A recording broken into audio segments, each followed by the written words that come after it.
Well, I'll tell you what, Mr. Chilton, my first question to you would be, first of all, and you said it, but I want you to re-say it.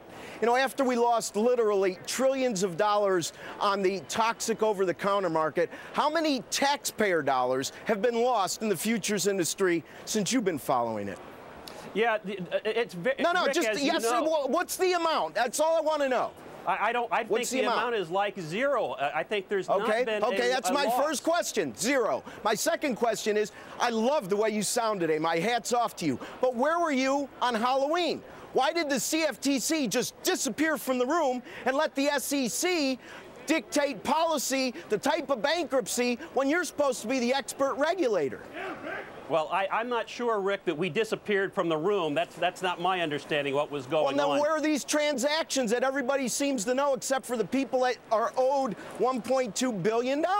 Well, if we knew all of the transactions, then we'd probably be trying to prosecute I've heard through people. Great sources they have all the transactions. Well, they might not like what they see. Maybe your great sources should become regulators then, because we're the people who are actually charged with trying to get these people to finding the money trails and building the case. And if other people have ideas, good for them. We're the ones that are the investigators, Rick. We're the ones that have to make the case in court and ensure that when we go to court that we make the best case and get prosecutions.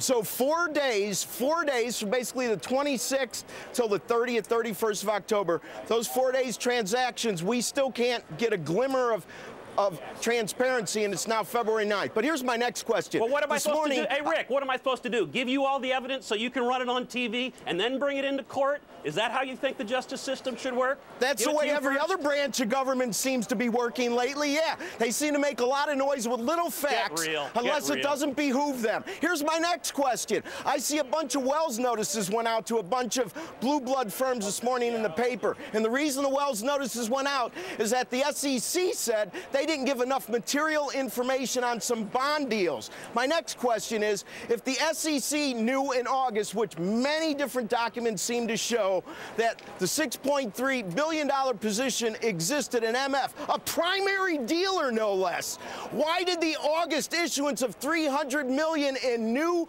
paper from that company not disclose that? And why doesn't the SEC send themselves a Wells notice?